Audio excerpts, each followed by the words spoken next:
生命的灵光与色彩。The spiritual light and color of life. Jiefeng. January 18, 2007, translated by Transin.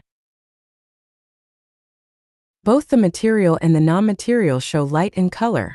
Everything in the universe has feelings and psychic energy. Life is a non-material structure with spirituality, and every light and color is the result of its structure. Although both life beings and non-life beings have spiritual lights, those of life beings possess initiative, whereas those of non-life beings only reflect light from spiritual sources.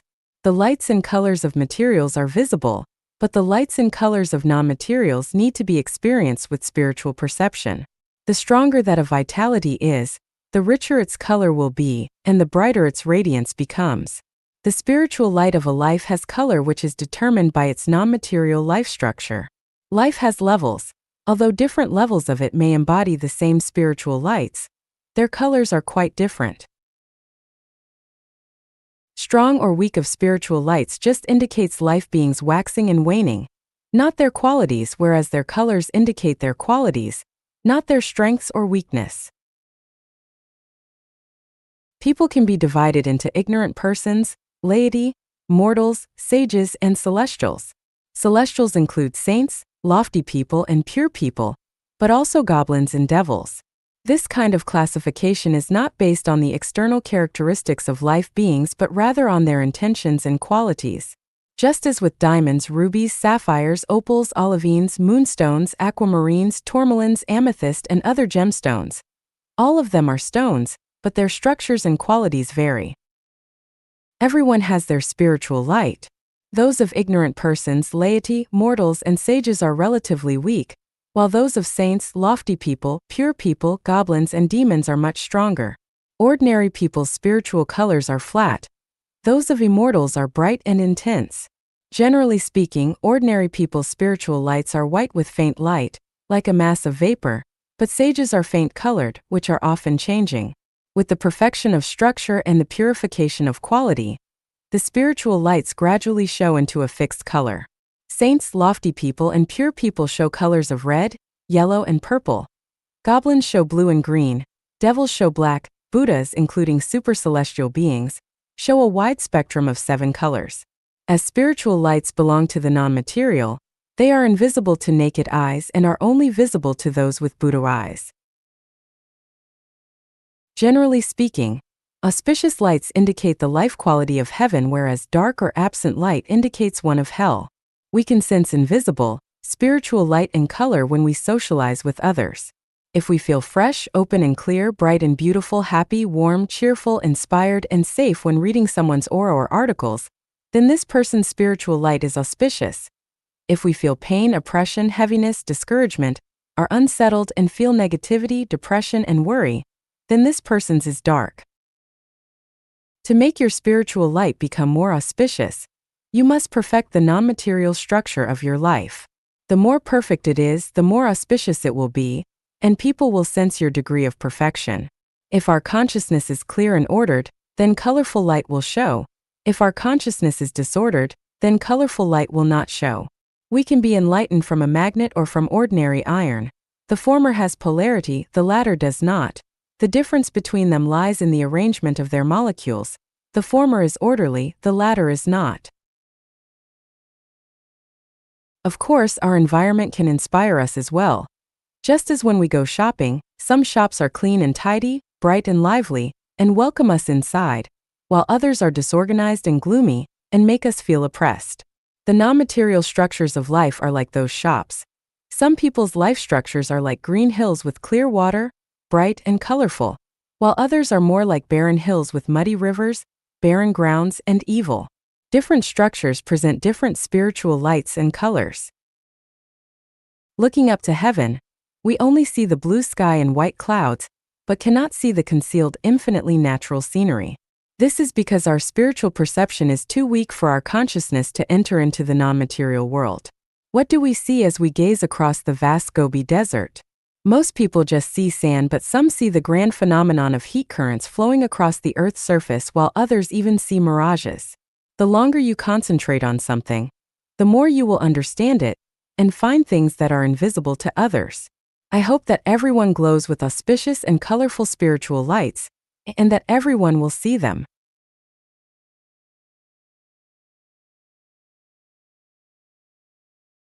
生命的生死新概念。 New understanding on the life and death of life. Jiefeng. April 3, 2011. Translated by Transin. The issues of life and death with regard to life do not exist. The only issue is that of conversion. So-called life and death are only false appearances which have mistaken the existence and disappearance of the carriers of life for those of life itself. It is a misunderstanding of life to say that it is born or dies. Since people do not understand the whole truth of life and its length, they define it mistakenly by way of their limited vision. Morning bacteria have no idea of the first and last days of months. Cicadas are unaware of spring and fall. Bacteria that emerge in the morning and die in the evening have no experience of what days are like. Cicadas that are born in spring and die in fall cannot understand the passage of seasons. Butterflies who fly and dance among flowers will never know the existence of winter. Humans cannot see the past or future, so humans always measure the length and depth of life against the more transient life. How do we react to morning bacteria saying that there are no dark nights? What do we think when cicadas say that there is no spring or fall? How do we feel when people tell us that there are no previous or future lives? People often talk about life and death by saying that someone is born or has died. Actually, what they refer to is only the birth, growth, and death of their flesh, the carriers of lives, not their life.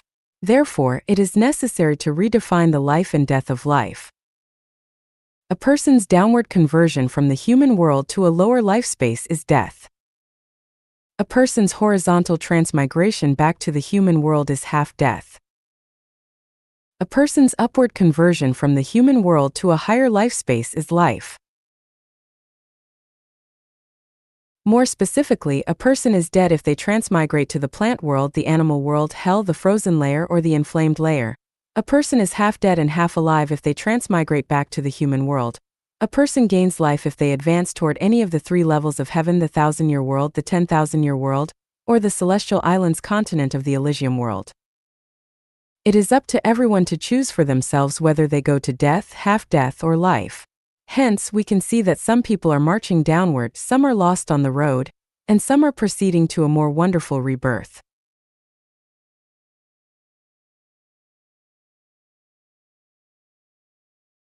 答复王神医关于灵魂的咨询。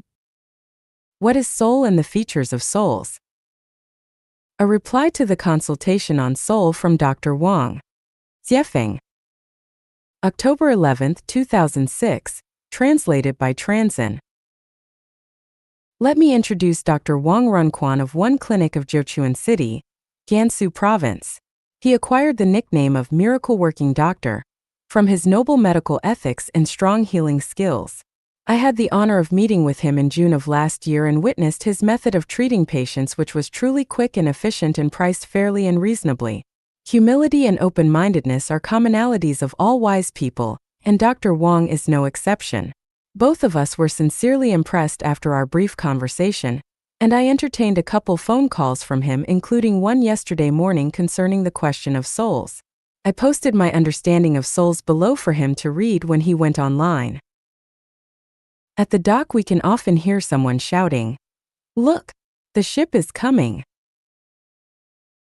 Standing in the station platform we can hear someone saying, "The train is coming." At the airport we say, "The plane is taking off." The question is, what commonalities do ships, trains, and planes all share? Can any of them come and go by themselves? Certainly not. The reason that they move about is that they have souls which control them, people. Without people, they would be nothing more than structures of energy and aggregates of matter. A daughter said to her mother, "Look, Daddy is coming home." A passersby shouted in panic, "Run, a vicious dog is running this way." A young girl cried to her older sister, "My rabbit ran away." We need to ask what trait the dad, the wild animal, and the rabbit share. Why can they move? And why are they no longer able to do so when they die, but their legs, vital organs, and heads are still there? The reason is that they can only move when souls inhabit their bodies. After their souls leave them, They are no longer able to move even though their physical structures are intact. They become the same as those ships, trains, and airplanes without people. So, the physical structures are nothing more than aggregates of materials formed by energy attached to them. They are vessels. The driver of the train gets off and leaves it motionless and dead, but the soul of the train, the driver, is not dead. Just as a soul leaves its flesh motionless and dead, but the soul of the flesh does not die. The Western research of near-death and numerous instances of reincarnation tell us loudly and clearly that human souls still exist after their physical deaths, and that they can find other carriers to continue to exercise their missions just as drivers can replace cars and continue driving. Many people have witnessed the phenomena of soul infusion. Very normal people's voices change suddenly along with their pronunciation and intonation, and they say something very strange but have no idea why. This proves that another soul has expressed itself by borrowing this carrier. Many people have such experiences in which they clearly perceive that other persons are talking to them in their minds, and they can even remember and write down what they tell them. Jane Roberts Seth and her receiver, who disseminated New Era information, and Neil, the author of Conversations with God, their behaviors have proved the independent existence of souls, but what exactly are they? The answer is that souls are non-material structures with spirituality, and share the following 8 basic characteristics. 1. Souls have spiritual nature and are alive. 2. Souls are non-material, invisible, inaudible, untouchable, and immeasurable in the material world. 3. Souls are weightless. 4. Souls are consciousnesses. 5. Souls function in the material world only when they are attached to specific carriers. 6. Souls have memory. 7. Souls have regional properties.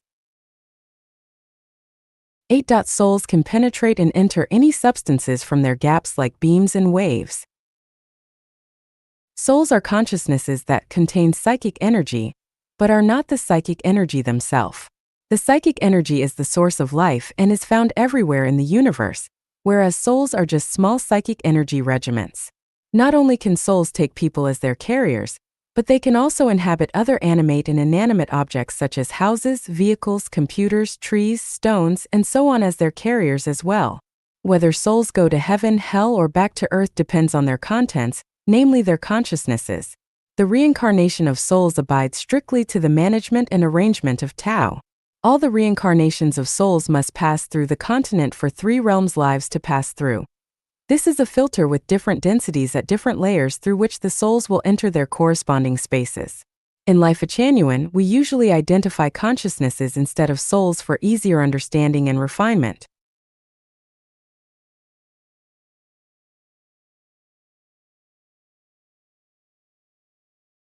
梦境和生命空间。 Dream World and the Space of Life. Jiefeng. August 15, 2017, translated by Treasure.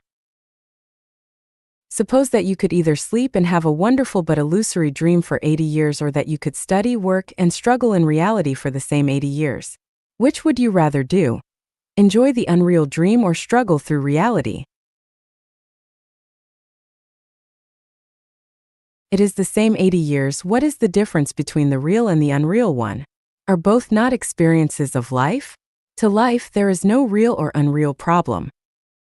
Where were you when you were dreaming? Is everything in a dream not our reality? Is the feeling in the dream not real?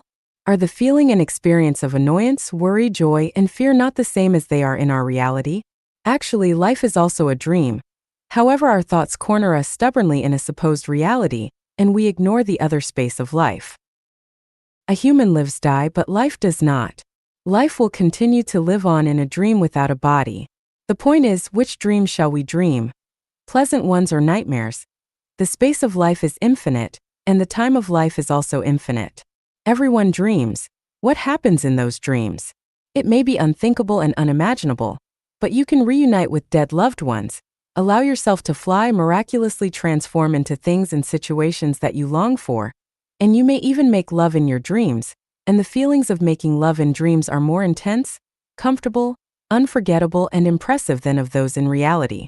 What is unimaginable in reality can be realized in dreams. You can even attain magic powers and spells.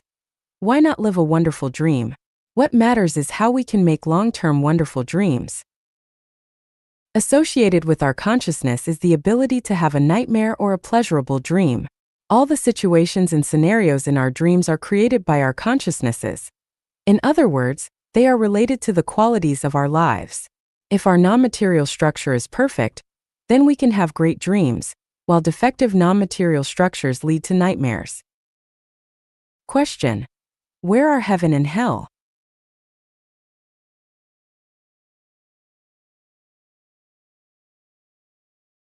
Answer: in our consciousness, the non-material structures of our lives. If our minds are full of envy, hate, greed, fear, anxiety, struggling, fighting, killing, despoiling, maintaining possessions, and controlling others, then we will undoubtedly live in hell and suffer from many nightmares, and our lives will descend into hell when we die as humans. Conversely, if our minds are full of joy, gratitude, appreciation, pleasure, love, the fragrance of beauty, elegance, and unrestrained nature, then we will live in heaven and our dreams will be pleasant, and our lives will certainly ascend to heaven after our human bodies pass on. What kind of dreams are most of yours? If they are usually beautiful and you love everything in them, it is proven that your consciousness is fine. On the contrary, if they always leave you annoyed, sad, depressed, fearful, or terrified, it proves that your consciousness has too many misdirected and harmful thoughts. Our consciousnesses create both our realities and our dreams. We are not aware of our real consciousnesses. The ones that we know are only the surface ones, as the tops of icebergs floating above the water, but what really works are the deep consciousness, which we do not understand very well. Just as the bottom part of the iceberg is much bigger and supports the part that we see, it is the deep consciousness of which we are not aware that support our dreams. The dream world is created by the deep consciousness, and our reality comes from them as well. There are 18 factors which we are unable to manage or control in life, including our inability to choose our parents and the times and surroundings of our birth. Why can we not self-manage and control them? Simply, all is controlled by the deep consciousness, and just as in the dream world, we are unable to manage or control anything. The deep consciousness connects with Tao. It is dominated by the universal laws and rules of life, such as the laws of causality and of attraction. Retribution will come from the law of causality, while checks and balances will emerge from the law of attraction. Thus everything becomes very complex, but meticulous and without any loopholes. It can be concluded that it is easy to reach hell but harder to enter heaven than the proverbial camel passing through the eye of a needle. There is the rub that it is difficult to remove the bad factors in the deep consciousness or to clean the clutter from the passage of life. If those bad factors in the deep consciousness can be removed and if that clutter can be cleaned, then all of your dreams will be great ones and you will ultimately ascend to heaven.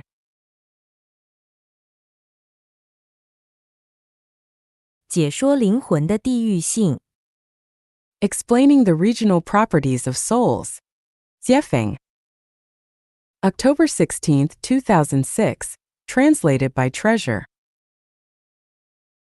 Number 7 of the 8 features of souls describe their regional properties, but what does this mean? It means that all souls are bound to reincarnate into those places and cultures where they are most familiar. Black people are bound to reincarnate into black, white people reincarnate into white, and yellow ones into yellow. Japanese individuals usually reincarnate into Japanese cultures, Chinese into Chinese cultures, and Indians into Indian cultural environments. Why is this so? It is because of the structure of life. Water droplets fuse together easily as they also do with milk, but they will never fuse with oil. This is a characteristic of their structures. The apple never falls far from the tree, and so it is with souls because one only feels safe when they are in a familiar environment. The size of a soul world is proportional to the content of its soul. People who live in remote villages all their lives will reincarnate into those same villages because their souls only know those contents and nothing else. The structures of their lives are only in accordance with life in those villages. Structures have attractions like birds of a feather flock together, and similar structures attract each other. Europeans rarely reincarnate as Chinese because the cultures there do not conform to their soul's contents. They lack gravity to them, or it is far less to them than that of their original culture. Anyone who lives in a strange place within an alien culture will feel out of place, lonely, and eager to go home. Going home is every soul's wish, but where is home? The most familiar place is one's home, and home is one's most familiar place. This is to say that souls have regional properties. Generally speaking, one will usually reincarnate into a place that is most familiar to them. We have never heard of a Tibetan living Buddha coming from Africa or Europe. According to the above principle, souls should reincarnate into their own families, and this would prove the regional property of souls. So why do some people reincarnate into places far away? This question involves their carriers of life. Souls are spiritual entities which can only function when they become attached to physical bodies. When one dies but no carrier is available from within their immediate comfort zone, then they will have to find a carrier from within the smallest possible radius of that place. Therefore, if one wants to find their late relative, then they should search within a radius of 10, then 20, then 50, and then within 100 kilometers of their home to find a family that has been blessed with a newborn child soon after their relative's passing. They can then check the birthmark of the child, or sense of the child by their hearts of whether the child is the reincarnation of their departed loved one. Of course, if their relative has gone to heaven or another space, then they might never be found. Some people may not accept the concept of souls' regional properties, though they can be verified thusly. Everyone's dreams reflect the contents of their souls.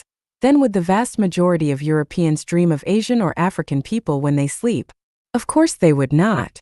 Even if one lives in a foreign society now, the frequency of foreign people appearing in their dreams will be low, unless in the next lifetime will some fragments emerge in your dreams. This can raise a great mystery of life. Where do we go in our afterlives? Consider that if no relevant familiar images of heaven fill your consciousnesses, then how could you go there? The truth is that this would be impossible because the transformation of life is subject to strict and meticulous management and the restraint of Tao, which is a scientific system. If you hope to go to heaven but know nothing about it or are only minimally aware of it, then your soul would be totally unprepared to go there. If you know and understand the guide, then you could find him easily. If not, then it would be much more difficult. And if you have no concept of him at all, then you would not recognize him even if he were standing at your side. The 1,000-year world is the easiest place to which people can advance, but you must understand it, so please study it. You must self-cultivate and self-refine according to the lifestyle of the celestials who live there. In this way, your consciousnesses will be focused there and you can go there directly after you pass on. Life is like this: the more we know, the larger our scope of activities will be. What does not exist in our consciousness has no existence in our life. Therefore, we need to make full use of our limited physical time to expand our life spaces. 1.do not long for the ephemeral, passing mortal world, but for a better place. 2. Understand the place for which you yearn as much as possible. 3. Be reasonable and willing to advance.